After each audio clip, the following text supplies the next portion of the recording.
Well, as Micah mentioned, this series is titled Trainwreck. And in our contemporary vernacular, that term is a word picture for absolute disaster. It represents carnage and destruction. And through this series, what we're doing is we're teaching you how to train wreck some key areas of your life. And today we're going to focus on marriage. Now, some of you might be sitting there thinking, why would I go to church to find out how to train wreck a perfectly good marriage? Well, the truth is that often we are way more mindful of less of the details of our marriage and so many of the ancillary things around us that we can actually go through life thinking that our marriage is great when we're actually headed toward a train wreck and we don't even realize it. Oftentimes it's based on decisions that we make or decisions that we don't make. So today what I want to do is I want to show you in the context of the safety of this church family just how easy it is to train wreck your marriage. And we're going to do that, and then what we'll do is examine some godly insights that I believe if they're applied to our lives, God will use them to make a huge difference to strengthen your marriage. And for those of you that are single, for the marriage that you will have someday in the years to come. So as we jump into this, I need some help from you all. How many of you here are married? Just raise your hand here a second, okay? Good. Questions are easy, aren't they? Simple. How many of you, you'd be fine if you were married, right? Okay, at first service, there were a couple people raised their hand, and they were sitting right next to each other, and they were like, hey, how's it going? Good seeing you. eHarmony right here, right now. So we're trying to help out. So look around if you see somebody. Here's the question. If you're married or you wouldn't mind being married at some point, here's the question I have for you. How many of you have a plan in your head right now to commit adultery? Go ahead, raise your hands. Wait a minute. Oh, hey, I don't want that.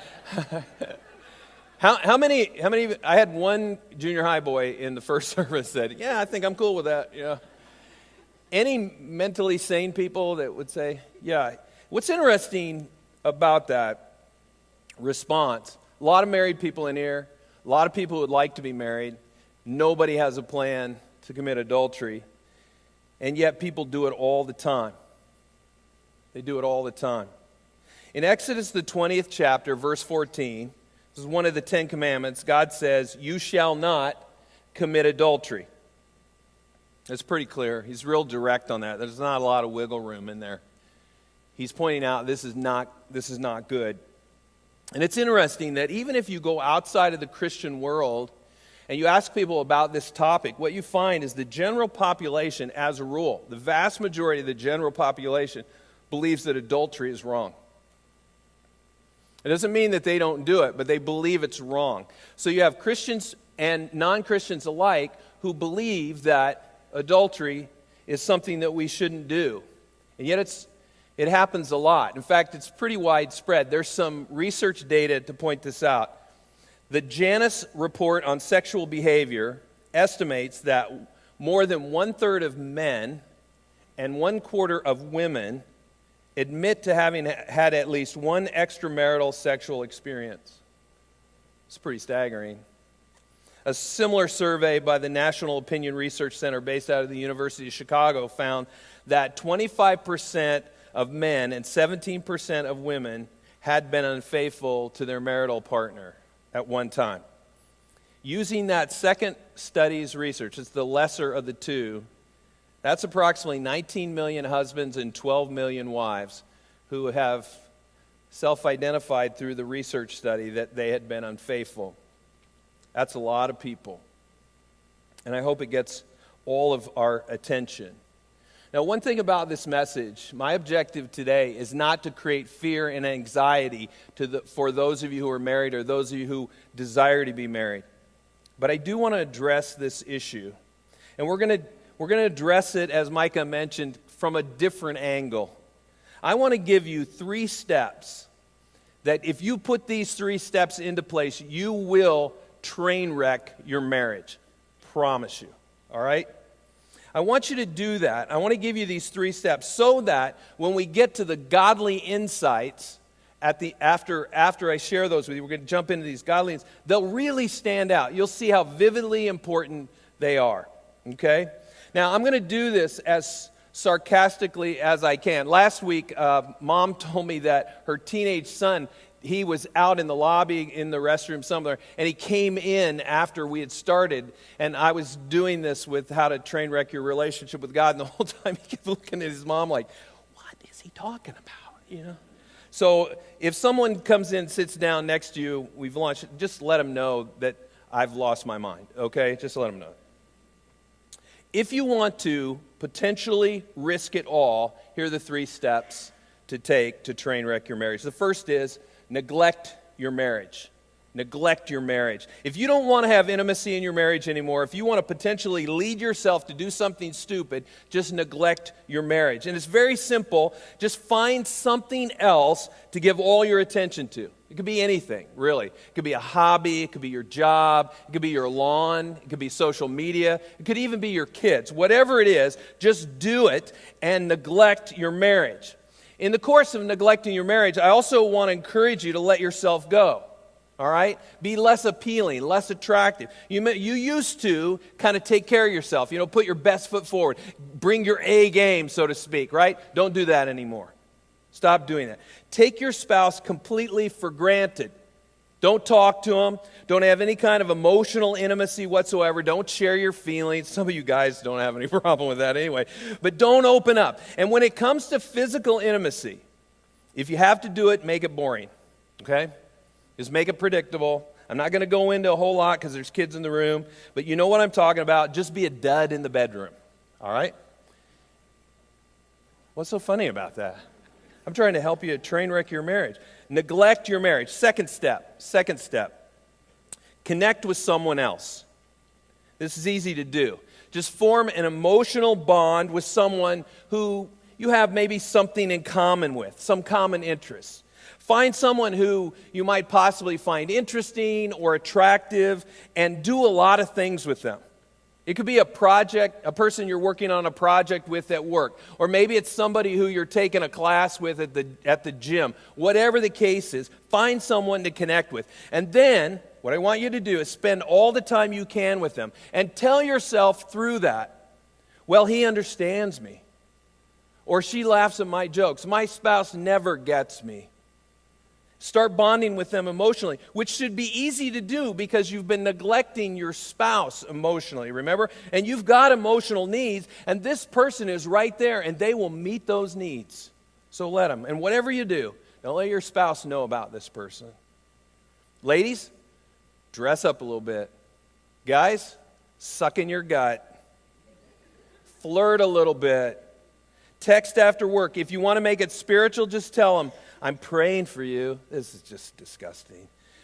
God is leading me to care for you spiritually. Just hang with me, okay? I know that's just dumb. Hang with me. If you want to train wreck your marriage, neglect your marriage, connect with someone else, and then the third thing is rationalize your behavior.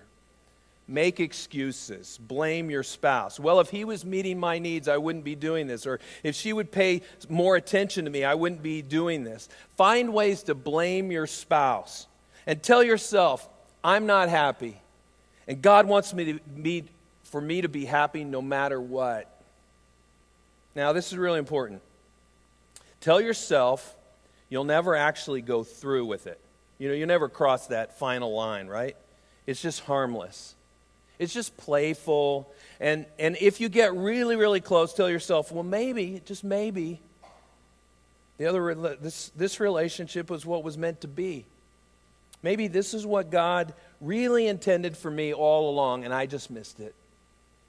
All right, time out. Okay, enough of that. Everybody clear? If you just walked in, I'm being sarcastic. I'm not really wanting to train wreck your marriage, but I want to give you some perspective. Some of those things may have resonated with you because you've said them or you've thought them.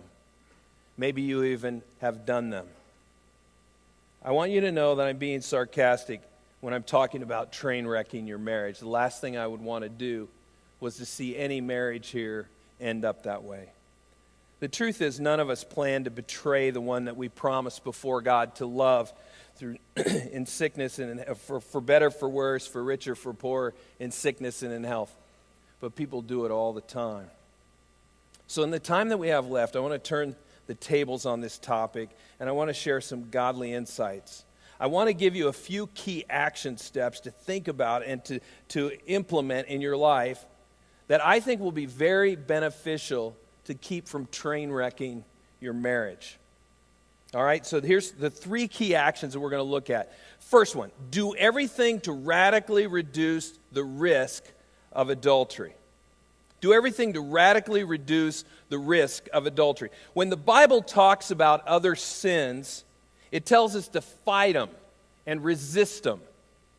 Sexual sin's the only sin the Bible doesn't say that we should fight against it or resist it. Do you know what the Bible says we should do when we face sexual sin? It says we're to run away from it.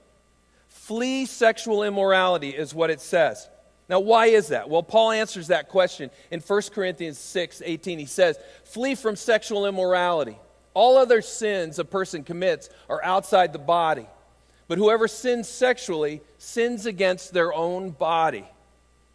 None of the other sins that Paul mentions in 1 Corinthians, the letter to the church there in Corinth, actually create a bodily union between you and another person. But sexual sin does that. It contaminates our body by uniting it with immorality.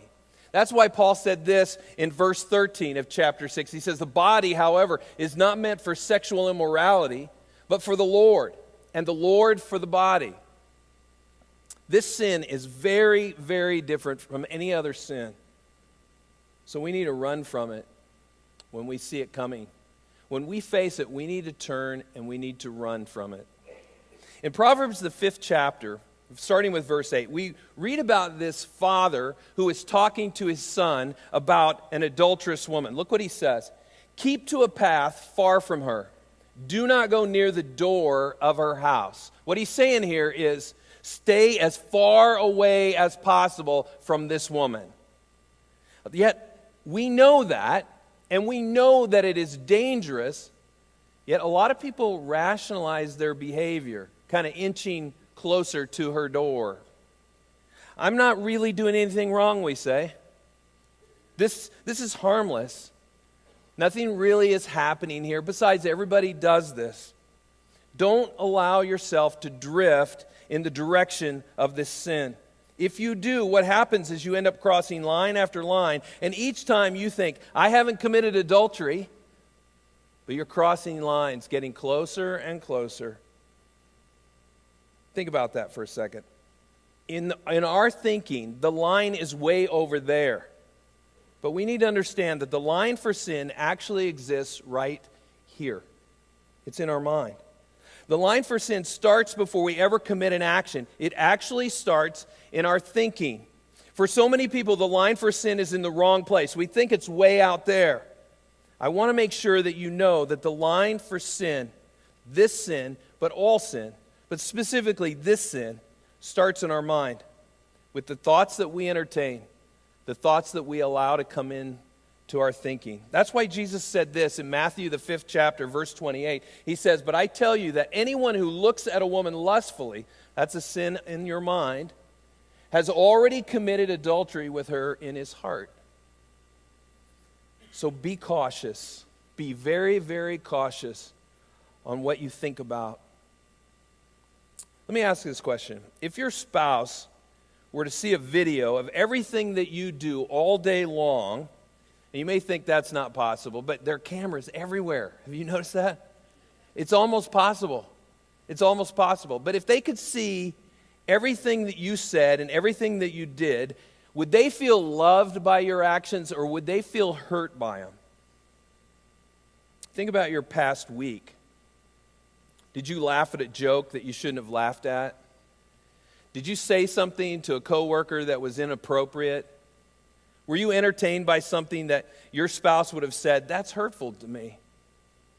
And for those of you that aren't married, and you're probably sitting there thinking, man, this is an easy week for me, right? I get a pass because I'm not married. Lay it on those married people, dude. Lay it on them. Well, I'm going to get in your business just for a second, okay?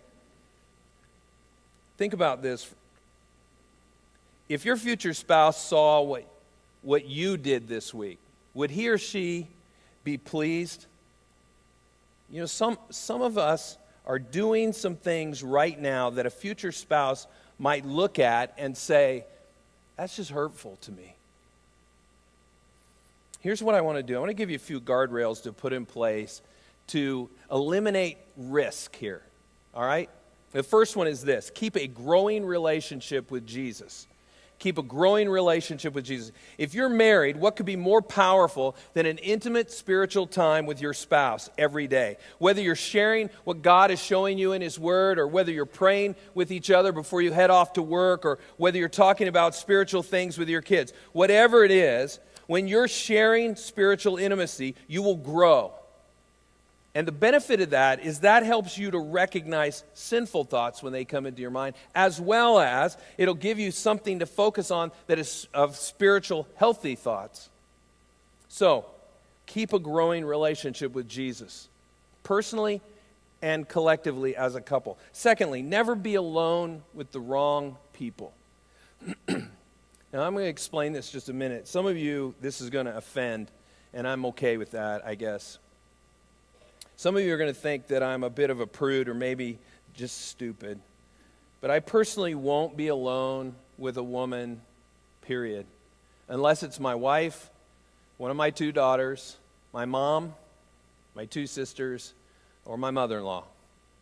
My mother-in-law is safe, trust me, she's safe.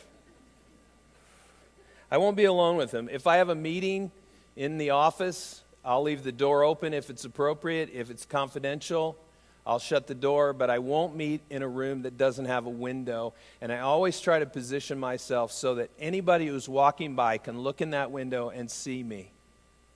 I do it for my benefit, but I also do it for the benefit of this church family. I don't travel anywhere by myself and with a woman, except for those ladies that I just mentioned that were on the list. Some of you may think that's kind of silly. I won't go from here to a restaurant here in Hamburg, just a few blocks. I just won't do it. Now, some of you work in environments where this is normal and accepted. I would tell you this: just because it's normal and accepted doesn't always mean that it's wise. It just doesn't. One of my very good friends, who was the lead minister at a church in the northwest part of our nation, didn't take these precautionary measures seriously. He started crossing line after line, and eventually it led to him losing his church and then finally his marriage. And I can tell you there was a ton of pain and suffering that went along with it. Not just for him, but for a lot of people. A lot of people. Listen, you can be wise or you can be foolish. The one thing I know about foolishness is that it often ends with trouble. We must do everything we can to keep a path far from this potential trouble. Fair? All right, the third guardrail: never talk bad about your spouse, okay? It's a challenge sometimes, not for me, but for you all, I'm sure. Just don't do it, right? Even if he or she is a royal pain, even if they're being a Class A jerk right now, do not speak ill, don't say bad things about them, please. And whatever you do not post negative things about your spouse on whatever social media platform you utilize. Just don't do it. The next guardrail: connect with mentor marriages. There are a lot of great marriages around this place. Get around them. You become like the people that you're around. So surround yourself with marriages that are growing spiritually so that those people can speak truth into your lives. What I want to do is be around people that I want to become like. If you're around people who are always trash-talking their spouse, and they're always going out and doing stupid things, getting hammered, and then putting themselves in difficult, challenging, bad environments, remember what we talked about last week. Bad company corrupts good character. So hang around good company. Okay, number 5, the last guardrail. Avoid all unhealthy places. That may sound extreme and difficult, but we're going to put it out there as a guardrail. Just don't go where you might be tempted.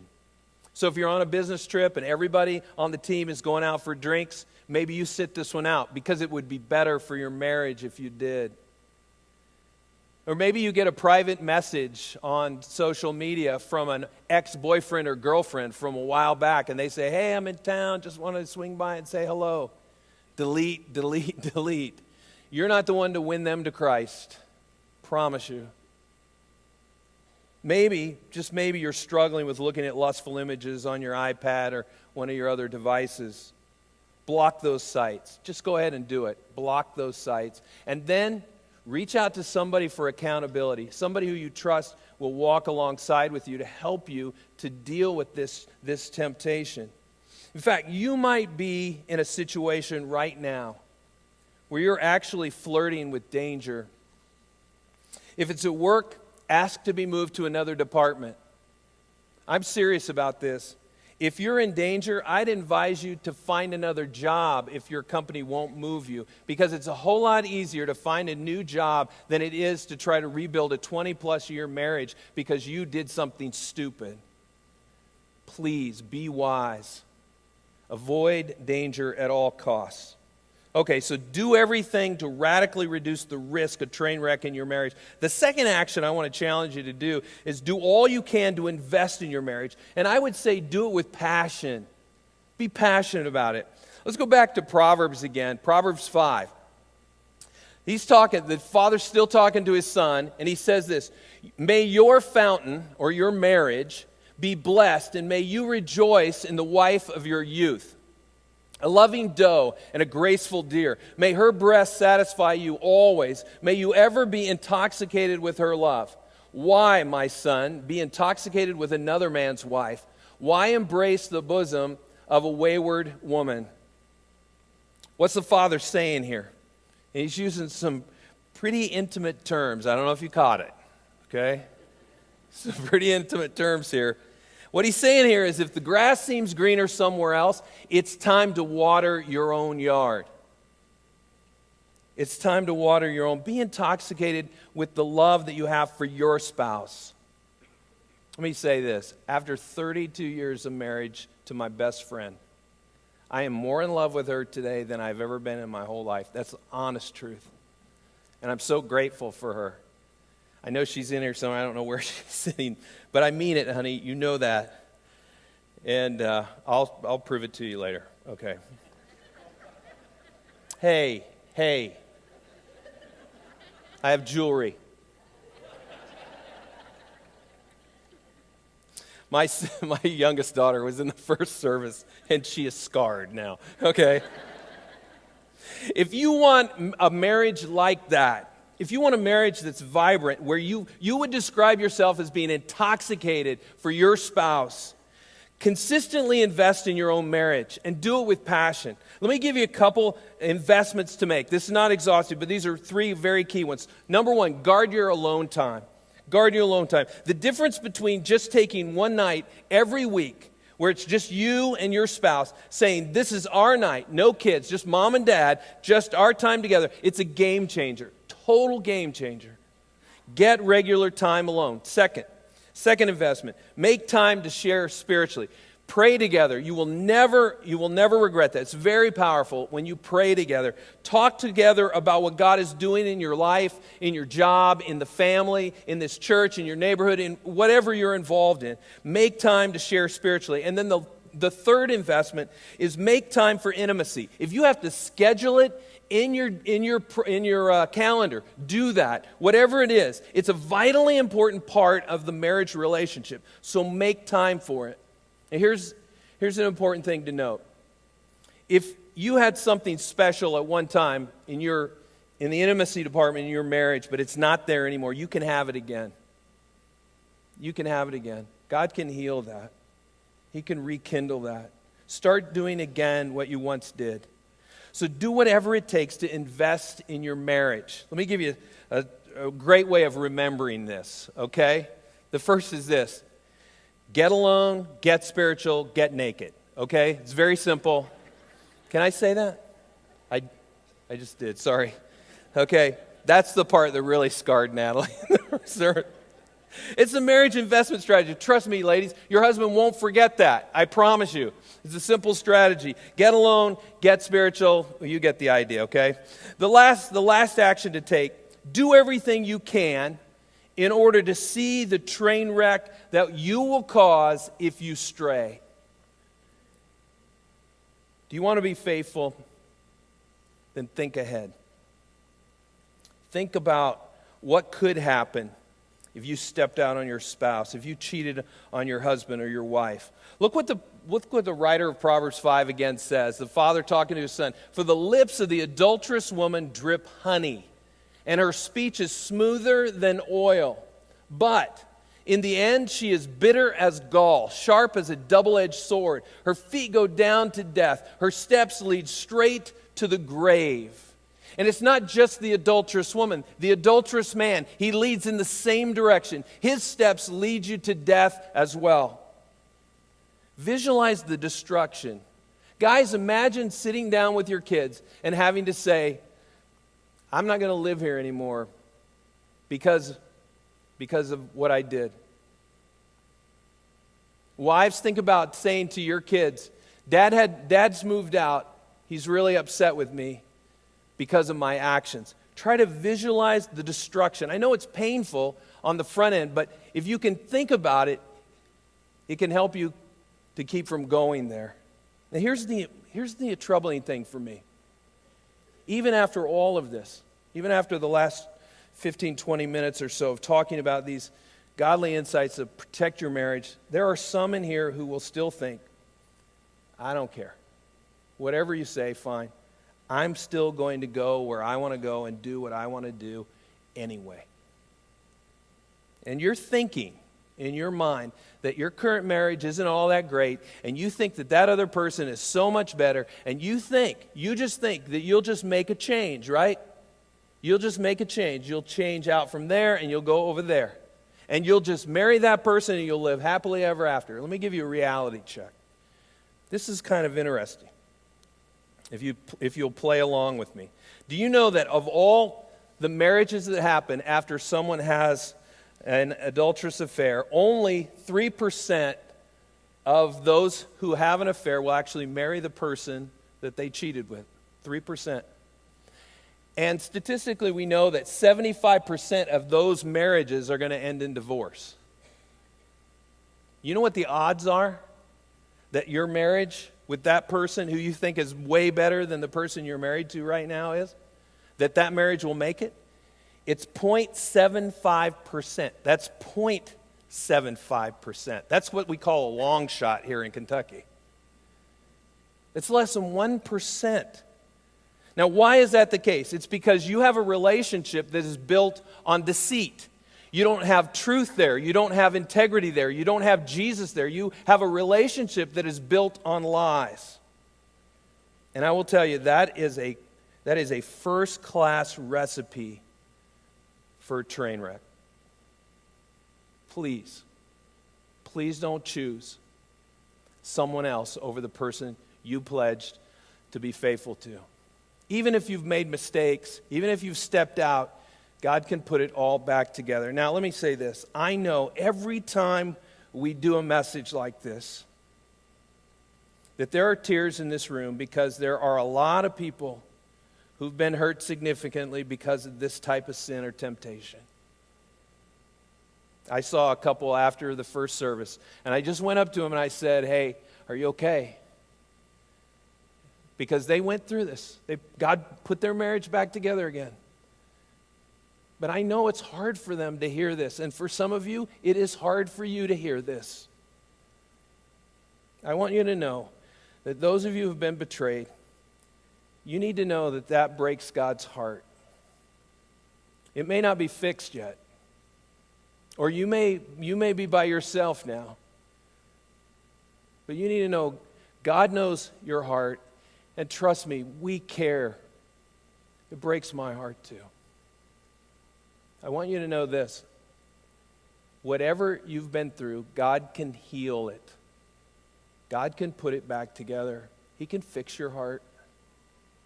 Now, I also know that in a group this size that there are plenty of folks who were the person who betrayed their spouse. And some of you are here because you want to heal and you want to grow through this. I want to encourage you that the grace of God is very real. There is now no condemnation for those who are in Christ Jesus. You're not going to be judged here. We're not going to push you away because of your sin. If there is true repentance, then there can be forgiveness and healing. The arms of God are wide open if you just come back to Him. Please know, I know this is a heavy, heavy topic, and it hits home to some of you personally.